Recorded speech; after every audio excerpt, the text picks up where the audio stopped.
Assalamualaikum warahmatullahi wabarakatuh. Kalian tahu nggak sih, lebih dulu mana yang tiba di Amerika? Christopher Columbus atau para pelaut? Untuk menjawab pertanyaan tersebut, yuk simak sejarah berkembangnya Islam di Amerika Serikat. Amerika Serikat adalah negara yang terletak di bagian tengah Amerika Utara dengan luas wilayah sebesar 9,83 juta kilometer persegi dan penduduk sebanyak 315 juta jiwa. Kondisi tersebut membuat negara ini menjadi negara terbesar ketiga berdasarkan jumlah penduduk dan menjadi negara terbesar ketiga atau keempat berdasarkan luas wilayah. Setelah Perang Dunia Kedua, Amerika muncul sebagai negara adidaya baru di dunia dengan mengembangkan senjata nuklir dan menjadi salah satu anggota tetap Dewan Keamanan PBB. Pada akhir abad ke-19, perekonomian Amerika mengalami kemajuan sehingga disebut sebagai negara dengan perekonomian termaju di dunia. Kemajuan perekonomian ini didukung oleh ketersediaan sumber daya alam yang melimpah, infrastruktur yang dimanfaatkan dengan baik, dan tingkat produktivitas yang tinggi. Amerika Serikat juga merupakan negara dengan pengeluaran militer tertinggi di dunia dan menjadi negara yang terdepan dalam bidang ekonomi, budaya, politik, serta pemimpin dalam riset ilmiah dan inovasi teknologi. Islam masuk ke Amerika sekitar abad ke-15. Terdapat beberapa perbedaan informasi terkait kepastian masuknya Islam ke Amerika, namun mayoritas sumber mengatakan bahwa sebelum Christopher Columbus sampai di Amerika, para pelaut Muslim sudah menginjakkan kaki terlebih dahulu di Amerika. Hal ini dibuktikan dengan suatu fakta, yaitu pelaut Muslim Andalusia memiliki pengetahuan yang lebih baik tentang laut bebas. Fakta lain menyatakan bahwa pemimpin pertempuran melawan kapal-kapal Spanyol dan Portugis adalah imigran Muslim Andalusia. Pada tanggal 21 Oktober 1942, ketika Christopher Columbus menginjakkan kaki di Amerika untuk pertama kalinya, ia terpaku dengan negara Amerika sehingga Christopher Columbus menyebut Amerika Serikat sebagai negara baru. Sedangkan menurut umat Islam, Amerika itu bukanlah dunia yang baru, karena jauh sebelum itu, Muslim dari Afrika Barat sudah membangun peradaban di negara tersebut. Islam diperkenalkan melalui para imigran yang datang ke Amerika. Banyaknya imigran dari berbagai daerah menyebabkan Islam berkembang di Amerika. Pada tahun 2015, jumlah penduduk Amerika mencapai 270 jiwa dengan persentase penganut Muslim sebanyak 1,5%. Masuknya para imigran ke Amerika Serikat dibagi menjadi 4 periode.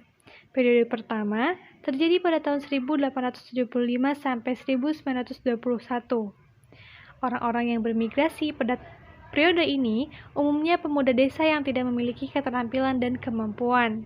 Mereka berasal dari pekerja pabrik dan toko yang berasal dari Syria, Jordania, Palestina, dan Lebanon. Pada saat itu, mereka berada di bawah kekuasaan pemerintahan Turki Utsmani dan bermigrasi dengan tujuan untuk menyambung hidup karena keadaan ekonomi di negerinya tidak dapat diuntungkan. Periode kedua setelah Perang Dunia I, yaitu tahun 1918 sampai 1922, di mana pada umumnya mereka berasal dari orang perkotaan atau kaum intelek. Karena adanya undang-undang imigrasi Amerika Serikat yang ditetapkan pada tahun 1921 dan tahun 1924, yang berisi tentang aturan kuota imigrasi dari bangsa-bangsa tertentu, maka terjadi pengurangan jumlah Muslim yang diperbolehkan memasuki Amerika. Sedangkan periode ketiga terjadi pada tahun 1930 sampai 1938, di mana periode ini dikondisikan oleh kebijakan imigrasi Amerika, dan mereka menentukan bahwa keluarga yang bermigrasi diprioritaskan untuk menetap terlebih dahulu di Amerika Serikat. Adapun periode keempat, yaitu pada tahun 1947 sampai 1960, para imigrasi tidak hanya berasal dari Timur Tengah, tetapi juga dari India, dari Pakistan, Eropa Timur, dan Uni Soviet.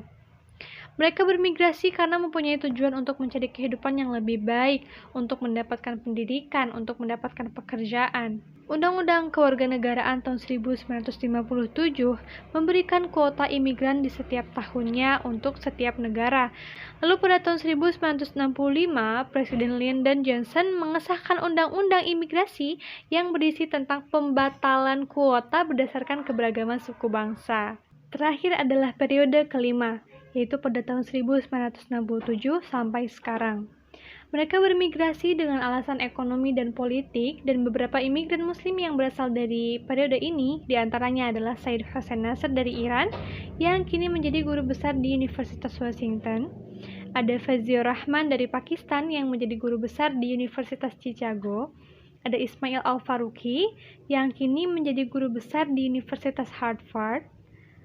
Ada Toha Jabir Fayyad Al-Urwani asal Irak, dan dia menjadi Presiden International Institute of Islamic Thought. Berdasarkan sejarah tersebut, dapat disimpulkan bahwa Islam masuk ke Amerika bukan karena ekspansi yang sengaja dilakukan untuk menyebarkan agama Islam, tetapi Islam masuk ke Amerika melalui para imigran yang memiliki keimanan yang kuat dan keimanan yang kokoh dalam Islam, sehingga secara tidak langsung dapat menularkan keimanannya dan memperkenalkan Islam kepada masyarakat Amerika di sekitar. Islam di Amerika dinilai dapat berkembang dengan baik. Hal ini dilihat dari beberapa jejak peradaban Islam, diantaranya seperti perguruan tinggi American Islam, American Muslim School di North California, dan beberapa program studi Islam di beberapa universitas seperti Universitas Columbia, Universitas Michigan, Universitas Chicago, Harvard, Universitas California, dan Universitas Texas di Australia. Terdapat banyak organisasi Islam yang berdiri di Amerika Serikat. Beberapa di antaranya adalah American Society of Muslim, Islamic Information Center, Muslim Students Association, dan Islamic Society of North America. Di samping itu, terdapat juga tokoh Islam di Amerika Serikat. Dua di antaranya adalah Muhammad Alexander dan Waris bin Muhammad. Muhammad Alexander ini bekerja sebagai pemimpin redaksi majalah dan diangkat menjadi konsul Amerika Serikat di Manila pada tahun 1887. Selama menjalankan tugas tersebut, beliau mempelajari Islam dan bergabung bersama orang-orang Muslim, sehingga ketika beliau memasuki Islam, beliau mengabdikan hidupnya untuk menjalankan misi Islam, dan hingga akhirnya mendirikan organisasi American Islamic Propagation Movement, dan juga sering memberikan kuliah di beberapa kota, dan beliau berhasil mendirikan 7 cabang Muslim Brotherhood atau American Islamic Propaganda di berbagai kota, bahkan di pedalaman Amerika pada tahun 1916.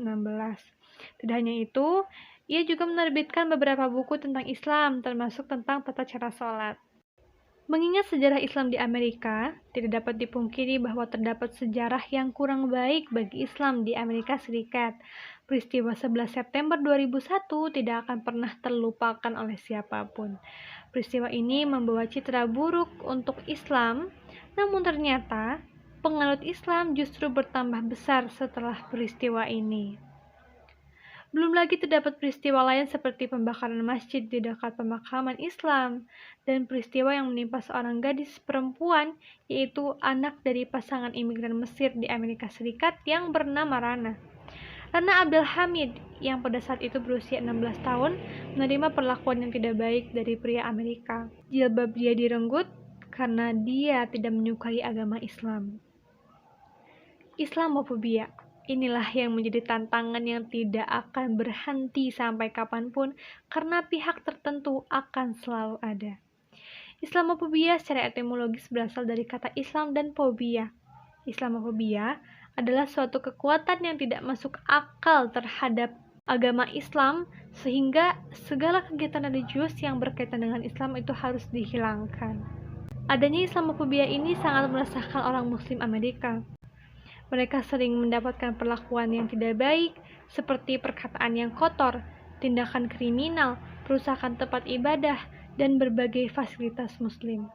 Bahkan hingga sempat terjadi penembakan yang mengakibatkan kematian. Di samping itu, Islamofobia juga merupakan strategi kampanye dan instrumen kebijakan luar negeri.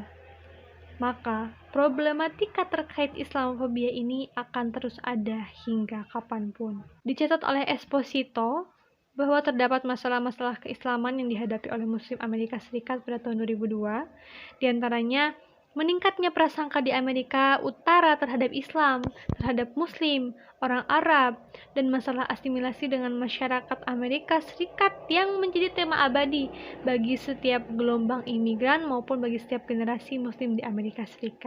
Problematika yang dihadapi oleh masyarakat Muslim di Amerika tentu sangat beragam, namun Islamofobia adalah salah satu problem yang sangat hangat diperbincangkan. Namun begitu, bukan berarti Amerika tidak menerima Islam, karena pada dasarnya, semua manusia memiliki rasa toleransi yang baik. Semua agama mengajarkan rasa toleransi yang baik untuk umatnya.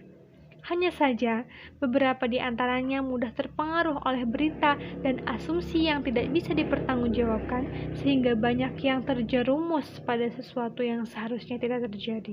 Namun pada akhirnya, Islam tetap berkembang dengan baik di Amerika Serikat. Itulah sekilas tentang sejarah berkembangnya Islam di Amerika Serikat. Assalamualaikum warahmatullahi wabarakatuh.